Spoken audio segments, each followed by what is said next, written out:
Welcome to the Rise to the Challenge podcast. Joined today, she's a resiliency coach, body image advocate, author, speaker, and podcast host. It's Marci Warhaft. How are you doing today, Marci? I'm good. Happy to be here. I'm so excited to have you on the show to talk about your rise to the challenge. What we like to do with all of our guests is go right to the beginning. Talk about where you're from and what did you like doing growing up? I'm from Montreal, Quebec, Canada, which was a really fun place to grow up, actually. I moved out. I moved out of my home when I was about 19, moved to Toronto, Ontario. Then spent about 5 years on the complete opposite side of the country in Vancouver and have been back in Toronto since about 2000. What I like to do, you know what? I've always danced. I think my mother put me in my first dance class when I was maybe 3. And it was just, I loved the physical part of it, but it was my joy. It's always been my joy. It was the thing I would do, still is the thing I do when I'm happy, the thing I do when I'm not happy, but I want to be happy. When I was a kid and life was hard, I would go into my den with the orange shag carpet and put on Donna Summer and Gloria Gaynor and just dance and, you know, how they say world off, music on kind of thing. But then also I loved sports. I mean, when I was a little kid, like 8 to 13, I went to an overnight camp where we played football. And I think people would be surprised to know I won awards for football. So I've always been, I guess, physical stuff has always been my thing. Was there a specific type of dance that caught your interest more, or was it just the variety and the all different types of genres? I tried all different genres. I remember I went to a jazz dance academy for a while and that was fun, but I always liked the more modern stuff, like anything that was where the music was stuff that was playing on the radio at the time. And I remember being really little, like really little, and telling my mother that I wanted to be in ballet class. Because at that time I thought, you know, I always heard if you wanted to be a professional dancer, you had to take ballet. So I had her put me in ballet. And after just a few classes, the instructor asked my mom to remove me from class because she said I used my hips and shoulders too much, which is true. It's still true.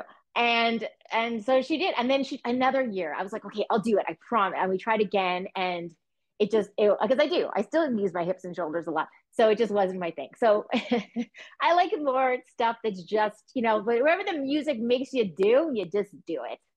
Did you have a signature song that you enjoy dancing to? Ooh, oh, not really. I will tell you though, when I was really little, I used to sing also, not anymore. But my trust me. But from the time again, I was really little for years. My signature singing song was "I Will Survive" by Gloria Gaynor. Okay. I took a hip hop class for 1 year. A friend of mine told me, "Oh, you'll be free. You don't have to pay for it. They just need guys in the class." I Mm, had so much fun, but I felt so out of place. did Like, you? I'm like, I think I know how to do these dance moves, but it's just not like my rhythm is just so off. And then there's the performance, and my family bought a DVD of it. And I look back at it and I'm like, okay, this is a memorable moment because I always remember. And then the songs that were in it, I'm like, if I hear on the radio, I'm like doing the choreography and the It's stuff. right there. It's still there. It's still That's in me. amazing. I love that. You talked about football, and especially nowadays where girls are getting involved in those contact sports. Was that something that was driving for you? Like, I want to be in that physicality. I want to be out there with the guys and things like that. You know what? At the time that we're talking late 70s, right? And it wasn't even a thing. I mean, there were certainly no football teams for girls, but I had an older brother and so he would play football and basketball with me and things like that. But I also remember it was one of those things where in our neighborhood, all the Mhm. neighborhood kids would get together. And I remember that we would play football and I just took to it. I just loved it. And then, like I said, I went to this camp and I was there from 8 years old to 13. And it was an overnight camp. I was there for 2 months out of the summer. And at the end of the summer, they'd have Grey Cup, which is like Canadian football. And you were split. I feel bad for kids who hate it. Like I think now anyone who hated football was awful because for a whole week, the camp was split into two and you were on two teams and you just played football for the entire week. And I just loved it. And I wasn't thinking at the time, oh, this is for boys, or like I love that my camp did that. Like there was the girls team. You couldn't play until you were 8. Like when you were younger, you were the cheerleaders. which was fine. But then, I mean, and it was like, it was great. So I'm glad that I wasn't even thinking that. Like, it wasn't political. It was just, I liked throwing, catching, running. It was that simple. I love hearing that because that's how it should be. Just let the kids have fun and enjoy themselves. And Exactly. don't put so much rules and restriction because that's how people lose the interest. And you want to keep them as fans and wanting to play as long as they can. Did you ever see a way to try to make it long term, like after 13, continue to play? Or were you ready for that next chapter in your life? You know what? I think for me, it was just something fun to do. Whereas with the dance, that maybe because it wasn't as available. Like at camp, I knew I could do it. Mhm. Whereas when I left camp, there weren't, like I said, there weren't any teams. So, but there was dance. There were dance classes and there were theater classes. And my school didn't have a football team, but we had the play and the fashion show and the variety show. So it was just easier to just focus on that. And so that's what I focused on. As you're growing up, did you have a person in your life that was motivating, inspirational for you? Mm-hmm. I was lucky enough that I grew up with a really phenomenal mother and older brother.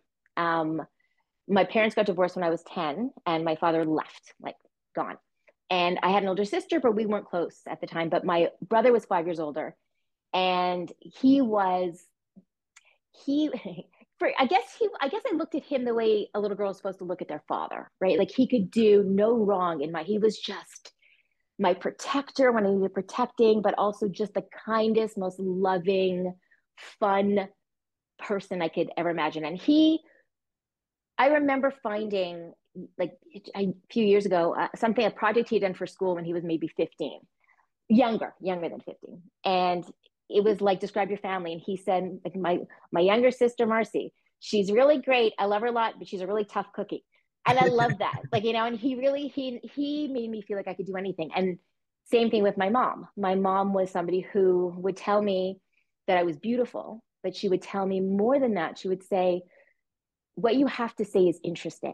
You have a voice and you have the right to use it. So make sure you stand up for yourself and for others and don't let anyone intimidate you. And she used to also say, nobody is inferior nor superior to anybody else, regardless of race, sexuality, money, nothing. And I'm so grateful that I had them as my core growing up. As you gotten older, was the bond with your mother and your brother the same? Did still feel that way as you gotten older to where you are today? Well, see that was the see, here's the thing. I didn't have them for long. So the the biggest change in my life came when I was 17 and my brother was 21 and he got sick and he died. And I didn't see it coming. And I lost so much of myself when he died. So um, I often say that the minute before I heard that Billy died was the last minute I ever felt truly safe in the world. Because at that age, I mean, I'm 17, right? He's 21. To me, he's this strong, gorgeous, amazing person. That doesn't happen, right? When you're a teenager, you feel like you're indestructible. You feel like you're invincible. And suddenly that wall was crashed for me. And I thought, oh my God, anything bad can happen. Yep. And I also felt like it should have been me, because I felt that he was such a good person. And I felt that the world needed him more than it needed me.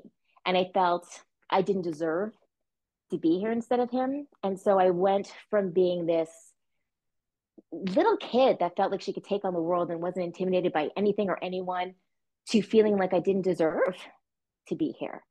And that set me on a path that it really changed the course of my life. And then with my mom, thankfully I had her, and she really was somebody that I leaned on, but I lost her about 10 years later when I was 28. Again, didn't see it coming because she tried to hide it from me. And I was pregnant with my first. And so, I delivered him a few months after she died, never expecting to be a mother without a mother. And so that was challenging too. So I've been without them for a very, very long time. And I'm so grateful that I had them, because everything that I've learned says that when you have a good foundation to start with, because I had them at the beginning, it built a resiliency in me. It built something. It like even if I didn't realize it, but it built something in me that made it possible for me to get through the rest of my life, because life threw a hell of a lot of challenges at me. Mhm. And the fact that I survived them, I think I owe a lot of that to having them in my life when I did. Now, I'm gutted still that I don't have them, because the deeper you love, the deeper the loss. But I'm so grateful that I had them for the time that I did. But I do feel cheated that I don't have them anymore. But I'm grateful that I had them. They play a big part in your life and they still make an impact because you remember those good times or the good things that Mm-hmm. they said, and you take those words and you still utilize it. And a lot of Mm-hmm. people listening, they can relate where they might lost a loved one, but they remember those good things that they taught themselves and how they utilize it today because they want to make an impact for someone else out there. Well, you know what I do to this day? I mean, I started this over 25 years ago, but I found my birthday really hard to celebrate. And I found, like a lot of people do, their birthdays difficult days, and the anniversary of the days that they died difficult. But what I started to do was, instead of focusing on mourning their death, I started celebrating their lives. And so on my birthday, on their birthdays, on the day that they passed, I do random acts of kindness around the neighborhood in their memory. And it, like, buy someone coffee, bring flowers to a senior's home, whatever.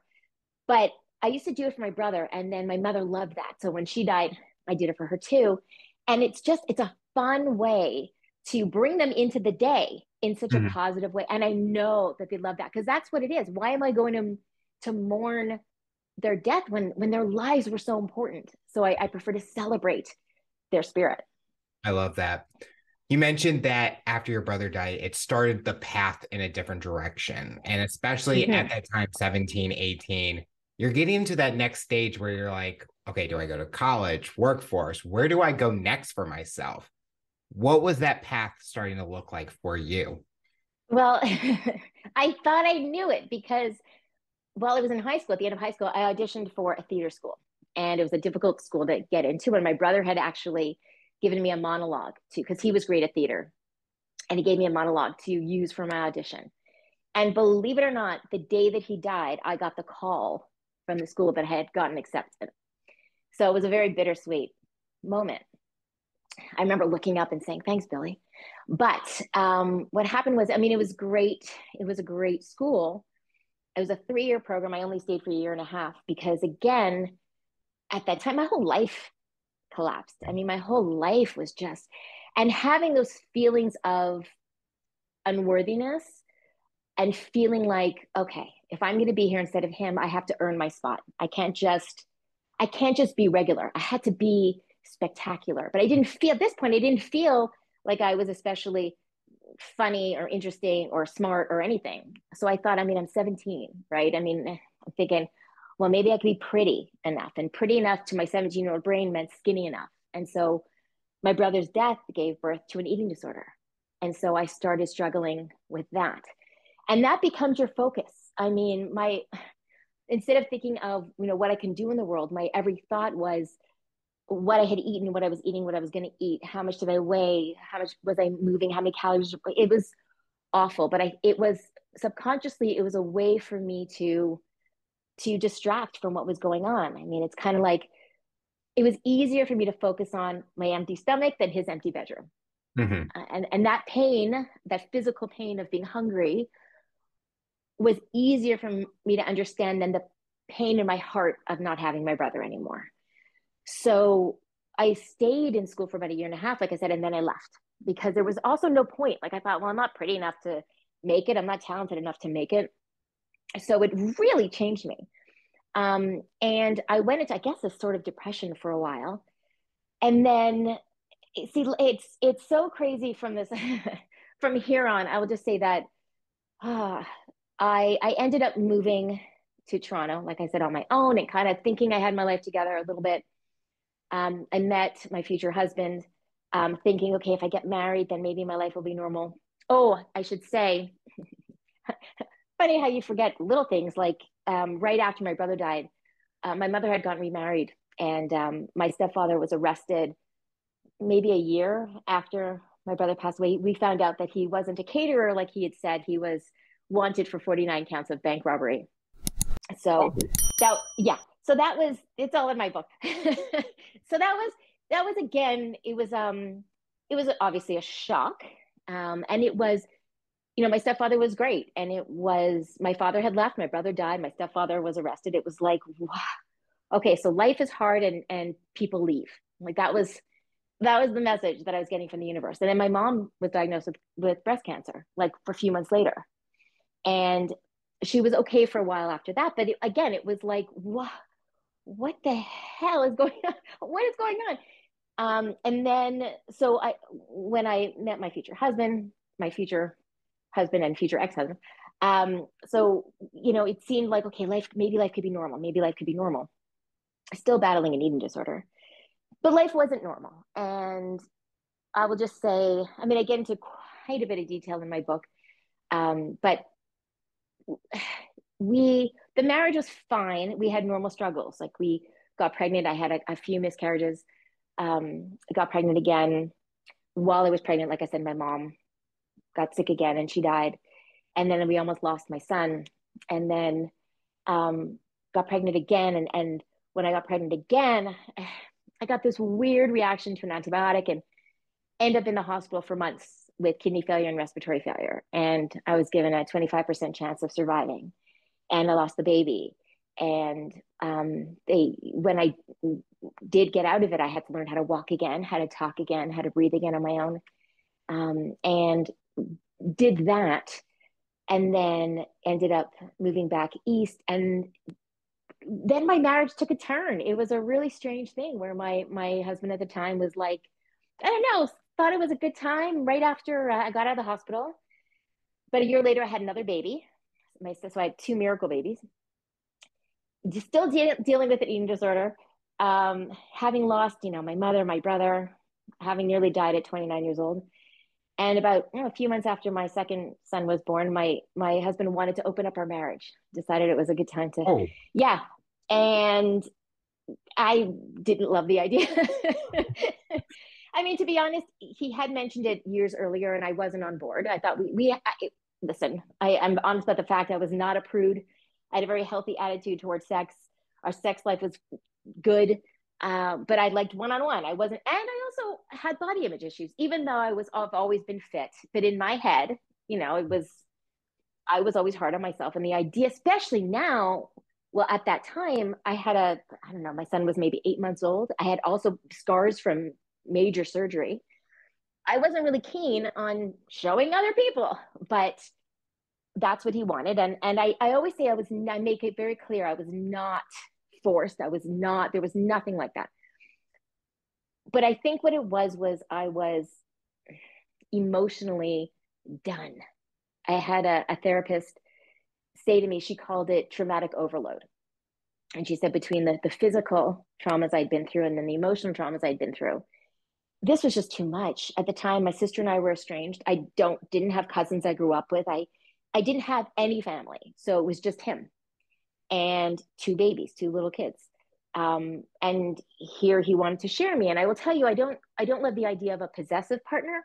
However, at that point, after having come so close to losing me, there was something about it that I think made me feel like, well, it made me feel quite unloved. And I thought, okay, if I can't be loved, then I guess I could be desired. And maybe that's something, maybe that's how I'll find my worth. And so actually the first thing he asked me to do was to sleep with one of his friends. oh, And yeah. And he picked a friend that he knew I didn't like, because I think it was because he felt that there was no threat to him, right? That didn't go so well, but anyway, it wasn't obviously, it wasn't a great experience for me, and it did something to me in the sense of it really validated the fact that, oh, I'm really not worth that much. And so from that point, I felt that I served two purposes in life. One was I wanted to be the best mother I could be. I had the best mother, and I really wanted my kids to feel so loved and so supported and so safe. Because also when you come as close to death as I did, but also because I mean I was on a ventilator for 17 days. Like I said, hospitalized for 2 months, and also losing the people that I lost. You realize you can, like I felt I can go at any minute. Like who knows? And I wanted, if that happened, I had this thing in my head. I want every memory that my kids have to be so good. So Mhm. that was one kind of goal of mine. The other one for myself was to find validation through the sexualization of my body, because I thought, well, that's something, you know, it fed something in me. Because again, I was still dealing with the body image issues. I was still dealing with an eating disorder. So I never felt pretty enough. But then if I had people telling me I was attractive, so I soaked that in. And so that kind of became a double life for me for a while, because it started off where we would do things together and we started going to swinging clubs and things like that. And then I kind of went rogue. Like I felt I didn't like being controlled, and I felt that he was controlling everything. You know, it was the when and the who and the what and the how of it all. And then I'm coming back and having to be, you know, Marci mom during the day, and then this other person at night, and I was still me. I couldn't separate it that well, and I felt, listen, if he doesn't care who I sleep with, I get to like I'm gonna make some decisions for myself, kind of thing. Mhm. Like he doesn't get to, which wasn't great. Like it sounds, oh, that's very empowering. No, it's not at all. So it became where if somebody paid attention to me, then okay, you know, oftentimes I'd be like, all right, like okay, I'll go with you, kind of thing. Um, and at one point, because I was still struggling with my body, I had I had two 24-hour gyms that I belonged to. And I would go to the gym in the middle of the night. I'd go to the gym because like sleep was for lazy people, because I was always kind of working out. Because I felt like, listen, if you're going to be showing your body to people, you got to keep it. I Yeah. had to keep it looking the way I wanted to look, which is not healthy. But I met a trainer who said he could get me looking like a fitness model. So I said, okay, but you have to pay, obviously, for personal training. And here's my thing, I felt like I wasn't working because I was home with two toddlers. And I felt guilty taking money from the household to pay for a trainer. So I needed a job where I could be with my kids all day and then make money at night. And so, which is not the typical housewife solution, but I'm like, oh, I'll strip. So I started stripping, and I would literally be home with my kids all day, tuck them into bed, drive to the club, dance at midnight, go to my locker where I had my protein shake. I didn't have a sip of alcohol or a drug the entire time. Had my protein shake, get home 3, 4 o'clock in the morning, change, go to the gym, do my workout, come home, take a shower, and be up with the kids. And I could go 2 days without sleeping.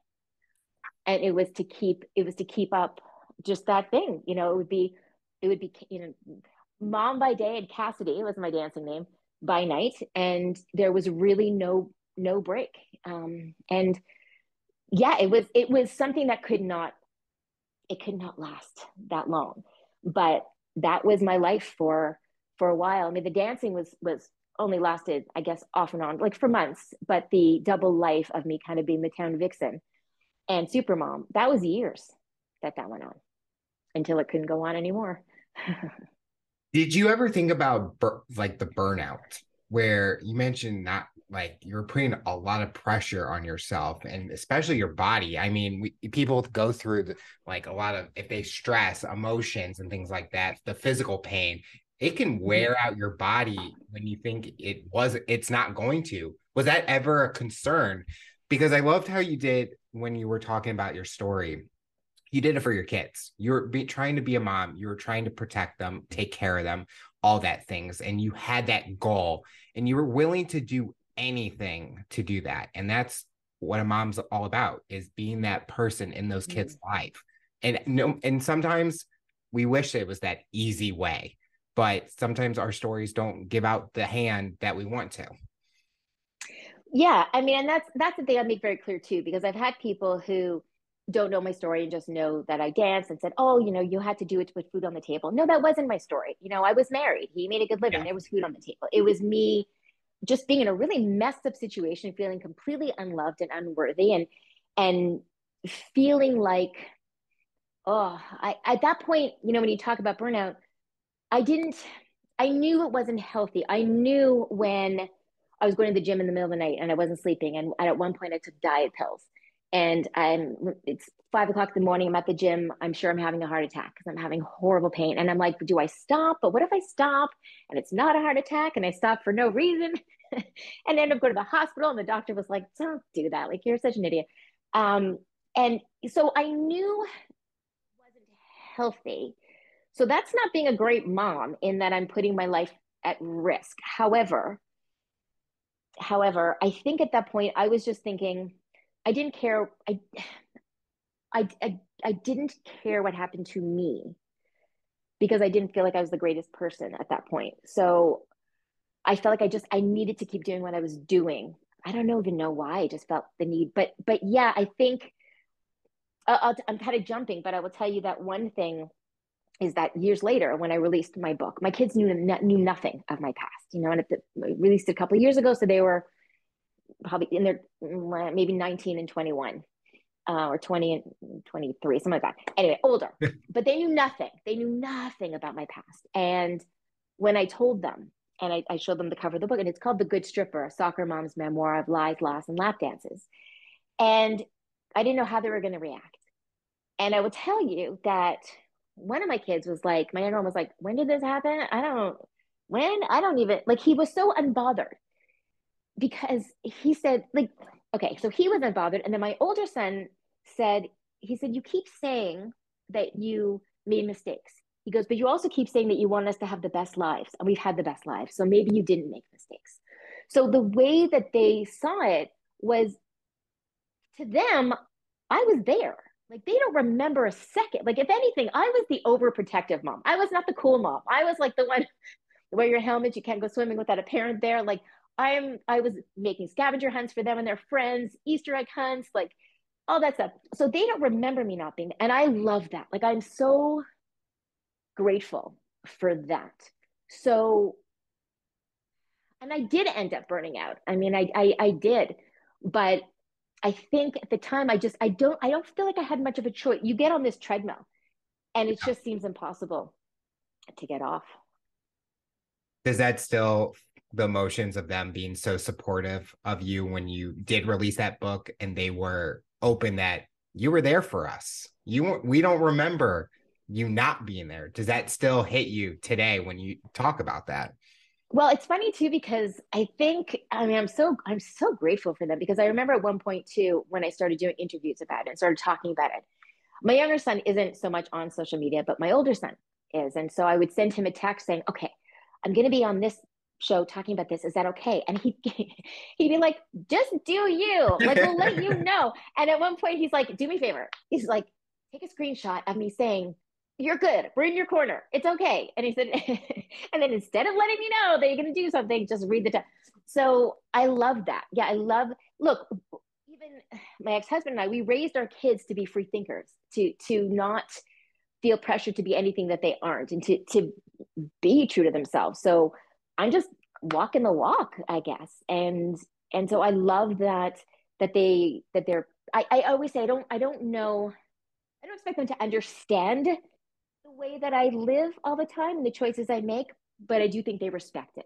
And that's all I can ask. Sometimes if you talk about the certain teams being a stripper, open marriage, things like it always has a negative connotation to it. Talk about a positive thing that you learned about yourself going through those experiences. Did it Mm. teach you about yourself that you're like, I have this in me, I can do this? It showed me a different side that I can utilize even when I'm not doing that anymore.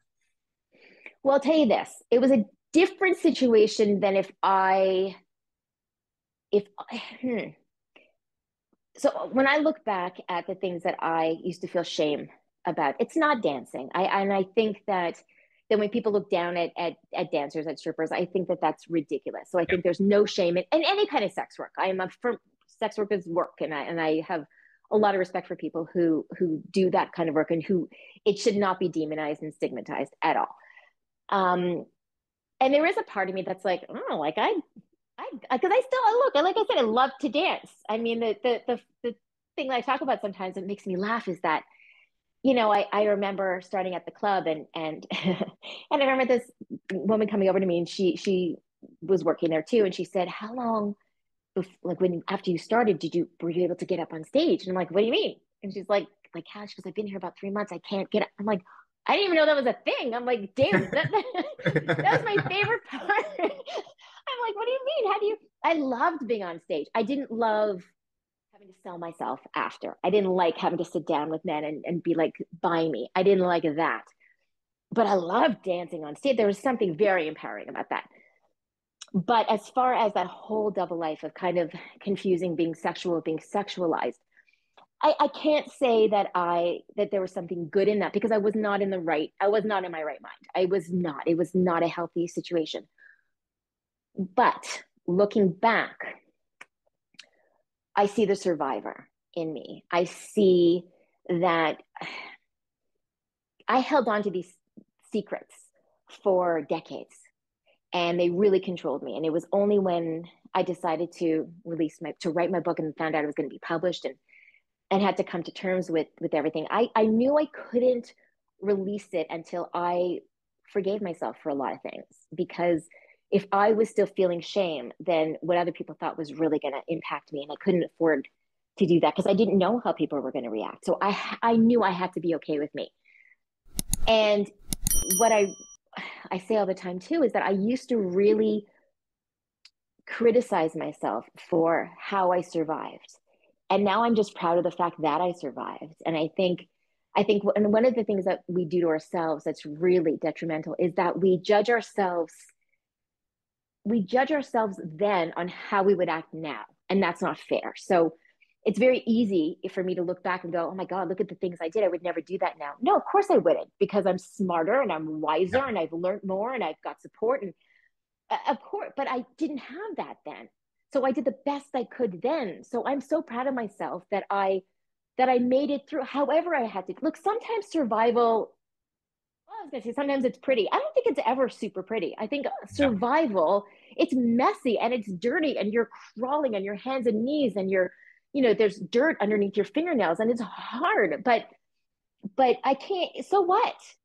It's survival. And so I'm so grateful now to that version of me. I used to think about her, let's say Cassidy, and that part of me, and just be so ashamed. And now I'm just so proud that, yeah, it wasn't ideal, and it was dangerous, and it's certainly not the way I envisioned my life being when I was a little kid, but it was what life gave me. I did the best I could with what I had, and here I am. I got through it, and I let go of all that shame. And oh my God, is that empowering? Oh, that's empowering. So I'm so much more okay with myself now at 52 years old than I've ever been ever in my life. And I'm grateful for that. I love everything you're saying, because people listening, that if they're going through a surviving or survival, they're trying to battle through it. They know that listening to your story, they can get through it, because everyone has their own different story. And no matter what, we can all take little bits on how we each did it and utilize Mm-hmm. it in our lives. And it just shows that on the outside, when we're looking at people, we might think, "Oh, they got it all. They're Yep. perfect." But we don't know what's really going in No, physically, for sure. emotionally, inside the household, where we Mm-hmm. think it's a comfort space, but it's not all the time. No, and I think also one thing I make very clear was when people will say to me, especially if they read my book or they hear part of my stories, they'll say, "Oh, it's amazing that you're so strong. You got through everything." And it's like, hold on a second. Because I think what's really important for people to know too, if you are going through a really hard time now and you see people who are telling that, like, from trauma to triumph, and all, there's a million stories like that. And it makes it seem like, oh, this person went through something so hard, but look at them, they just bounced back. And let me tell you, I didn't just bounce back. Like, I got up and then I fell down, and then I got up and then I fell down, and sometimes I got up right away, sometimes I got up a lot slower, but that's normal. So if somebody is going through a really hard time and they feel like, oh, they should be further ahead, no, and you can take a few steps and then take a few steps back, that is normal. But all I can say is, I started to feel like you're born, you're given a certain amount of strength. And I thought I had gone through it. I thought I'd gone through it all and I was done. And it was really at certain points when I thought, like, sure, I'm done. Like, this is it for me. I can't go any further. That there was a spark, there was something there that kept me going. So even if you can't see it or can't feel it, it's there. It's there. So just hold on. So you talk in my intro, I mentioned you're a podcast host and speaker. How did you get involved with speaking and especially the podcast host as you are sharing other people's stories at the same time, especially yours? Yeah. Well, speaking, you know what? It's funny because I was so afraid. Well, I shouldn't say I was afraid.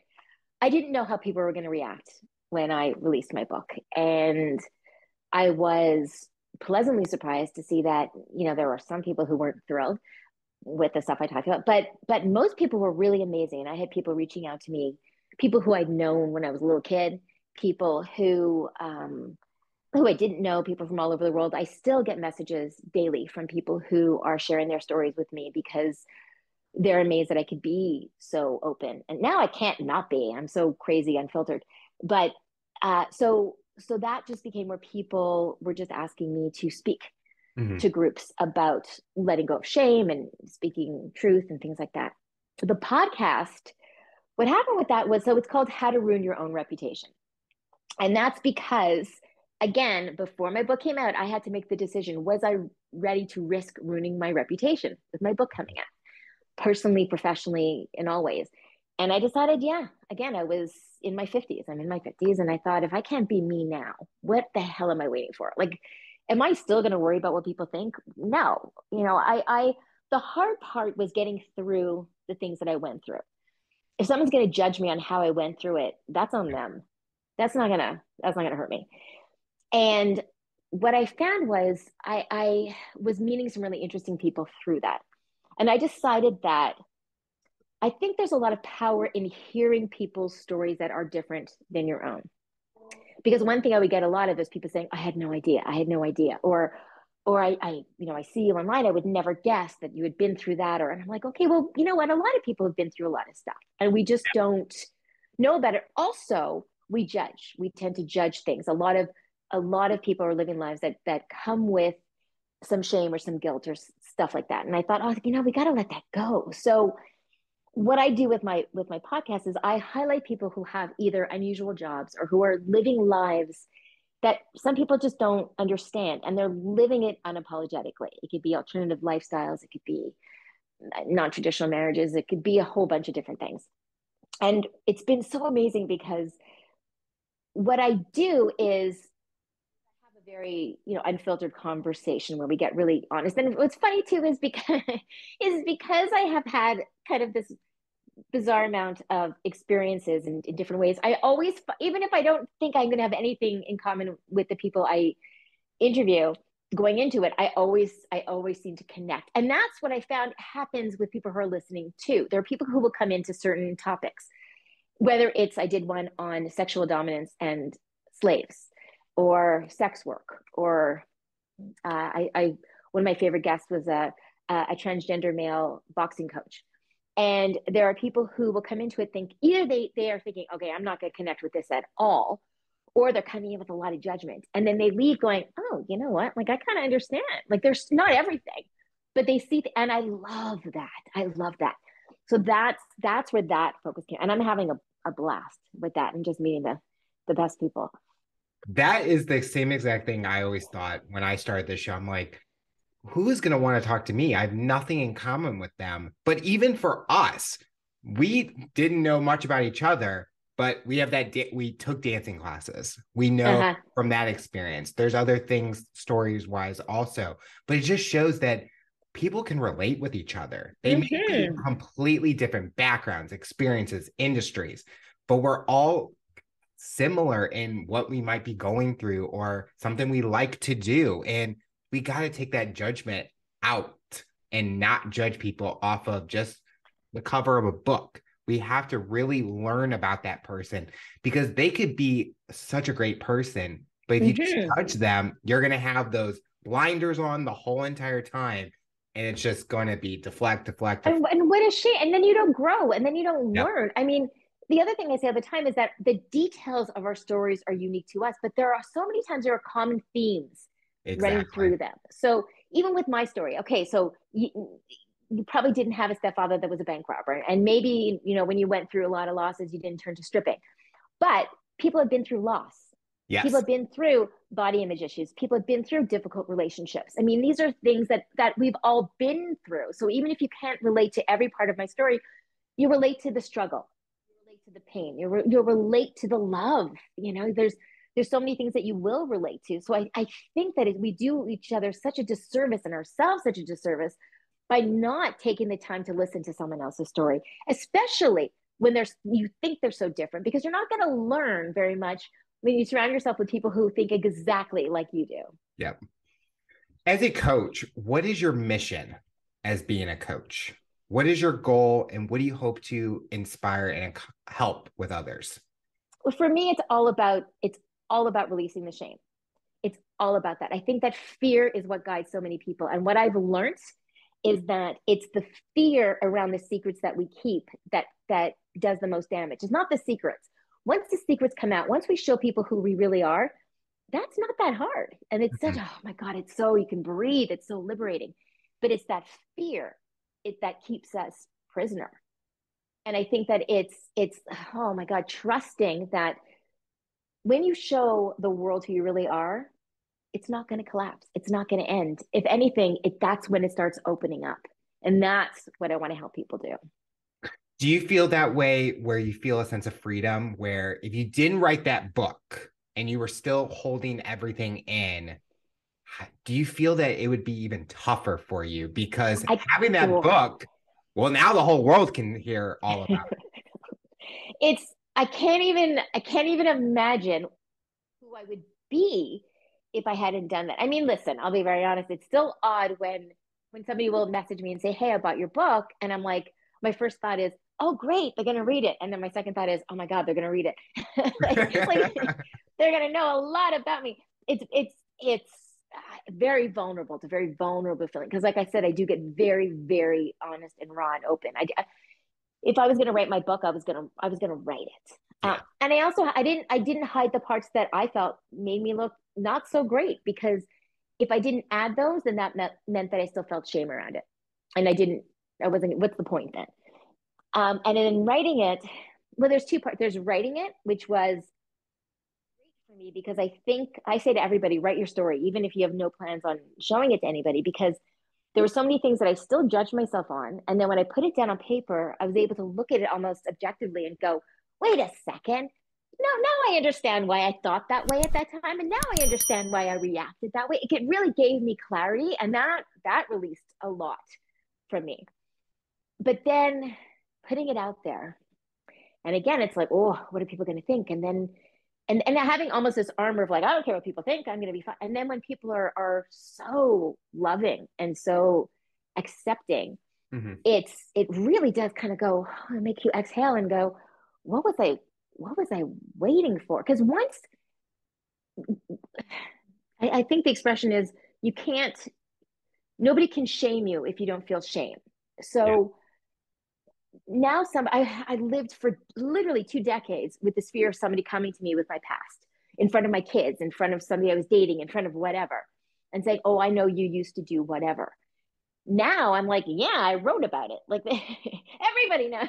Then there's a lot of power in that. But it's people knowing, but it's really owning it and me really not being ashamed of it. And so that has absolutely helped me with everything else in my life, because what's the way if I try stuff, or if I do something, if I post something, if I whatever, what's the worst like, okay, so something doesn't go the way I wanted to. Okay, I'll survive. Like Yeah. somebody doesn't like me. Okay, somebody doesn't approve of something. All right, like it's not the end of the world. But until you do that, until you take that step and kind of just be open with who you are, you don't know. So yeah, is my life perfect? No, I have so much more to learn. However, I'm not where I want to be, but oh my God, am I further than where I was? And that's what I hold on to. Is there going to be another book coming out? Do you plan on writing another book? I don't know. I might, if I write another book, I think I thought about it, and then I think it might be around my podcast, the people that I'm meeting, and what I'm Okay. experiencing with that. I think that might be something I would consider at some point. We talked about Marci's journey, but I want to talk about you personally. What is something fun you have for yourself in the next few years? Do you have a personal goal? What's something you like to do nowadays? So here's the thing with me, Alex. I don't. My kids joke. My kids joke around when somebody says to me, "What's your 5 year plan?" They're like, "She doesn't have a 5 minute plan," because I don't. I don't. I, I don't. It's, and honestly, to be very honest, I think part of that comes from the fact that I did lose people so young, that I, you know had such a near death experience, and I don't plan very far ahead. It's strange. I don't do that. I can't. I'm maybe that's where my commitment issues come in. I don't know. But but I don't think like that. I just really, I'm a moment by moment kind of person. I mean, I just started my podcast a few months ago. Had you told me a year ago I'd have one, I would have said, no, that's too complicated. I'm not going to do that. If you had told me, you know, 2.5 years ago I was going to write a book, I mean, I would have said, no, that's not going to happen.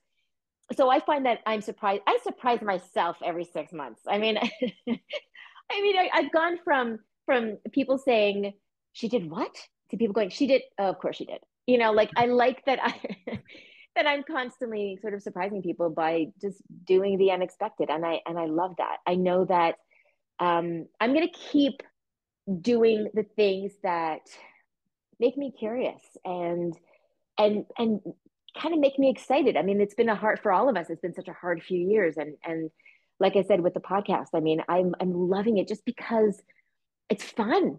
Like, I really, I'm somebody who is, I always say, like, I'm an introverted extrovert or an extroverted introvert. Like, I'm not a big party person, but I am the person who will sit at a coffee shop and talk to whoever's there for whatever. Like, I like interacting with people. And so I'm really loving that. But I'm more curious. Instead of planning, I'm somebody who's like, "Ooh, I wonder what's going to happen." Like, I'm just as curious as everybody else. I don't know, but I'm just going to go with whatever. I've learned that I can't. My life has taught me that I can't plan. So I'm kind of like, "Oh, we're here now.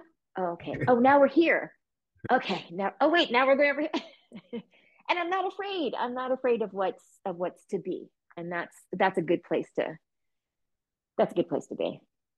You honestly answered that perfectly because everyone kind of freaks out when I ask. They're like, well, I don't have a plan. It's like, that's fine. Like, you don't have to have it. Sometimes we learn that, like you said, that you can't plan long terms because you're living in the minute, day by Mm-hmm. day, and you're just enjoying life. And that is a plan. That is Yep. something, that's a plan that maybe people don't think is a plan because it's not on paper, like I'm doing this date, things like that. And I just love that attitude that you have because every day you don't want to regret not doing something, but if you're given the opportunity, you're going to go do it because that's what you wanted. Yeah. Well, I think people find safety in different ways. I think there are people who, I mean, I know people who have a 10-year plan, and they are doing it, Yep. but that feels very safe. And I get that.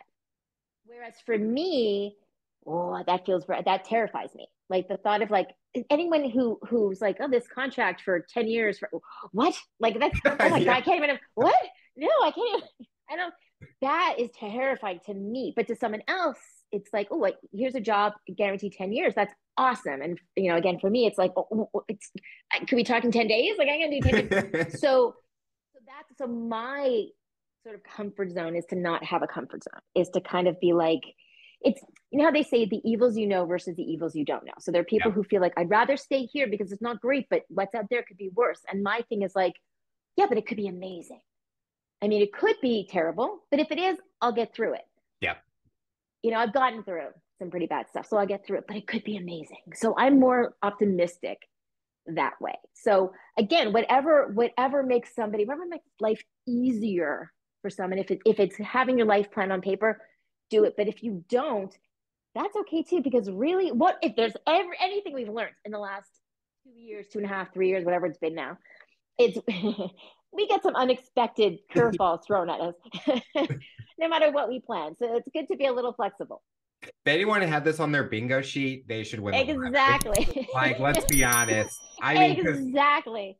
I would say, like, if the pandemic didn't happen, this show would not be here because I needed No, like, I needed yeah. a project and I needed something fun. And I will say it has been the best opportunity that I have because I get to meet wonderful people like you on the show every Mm, single day. right back at you. Yeah. The final question I'll ask you, for someone that's listening to this interview based on your journey and experience, what tips or advice would you give them to overcome obstacles, accomplish their goals, and rise to the challenge? I'm going to say this, and it's going to sound so flippant, but I think, okay, I don't know if this is going to answer it, but one thing I find is that anyone who has been through a lot of tough stuff or trauma, we're always told, you're so strong, you're so strong. And I have people say to me all the time, oh, you're so strong, I couldn't survive half of what you went through. And I say, well, that's not true. I don't think that I'm any stronger than anyone else. I just had to prove it. And so let's hope that somebody who's saying that, let's hope they never have to prove it. And so, but my point with that is that even if we think we can't get through stuff, we can. We are stronger than we think. It's just to not put a timeline on it. It's to not think that we have to get through it a certain way, but it's to believe that we can't, not only can we get through, it's we deserve to get through. Because a lot of times also we think if our lives don't look like someone else's, if it's not as pretty, it's not as perfect, then we're not doing it right. However you get through it is the right way to Yeah. get through it. And there is no timeline. It doesn't have to look like anyone else. Your story does not have to look like anyone else's to be valid. Also, I think it's very important that, I see these, I hate cliches. I hate cliches. And there's one that I see all the time, which is, I didn't wake up to be mediocre. And my thing is, what if you did? What if today I'm going to be mediocre? That's fine. Like, I think we Yeah. live in a world that says you have to be spectacular all the time. And let me tell you, you don't. And I don't think that we have to earn one thing on it. We don't have to earn our place. Just the fact that we were born, we are worthy of being here. And so you don't have to do anything amazing or whatever to be worth to deserve happiness and to deserve to be successful, whatever that means to you, and healthy and happy. But just do it your way. And please don't, I mean, it's such a cliche, but I truly don't care what people think. I mean, anyone who knows me knows I really don't care what people think. I used to, oh my God, before I went into therapy for my eating disorder, and I don't anymore because nobody's waking up saying, ooh, what's Marci going to think today? No one's thinking, I'm going to get dressed. What would Marci think of? I'm going to post this. So why would I give that power to anybody else? So it's just live your life in a way that makes you happy and don't worry about making anyone else uncomfortable. Your life doesn't have to make anyone else comfortable. You just have to do what's right for you. As long as you're not hurting anybody else, obviously. Marci, I want to thank you so much for coming on the show and talking about your rise to the challenge. You're inspiring so many people, and we're excited to see what the future looks like for you. Well, thank you. It's a pleasure chatting with you, Alex. I had a good time.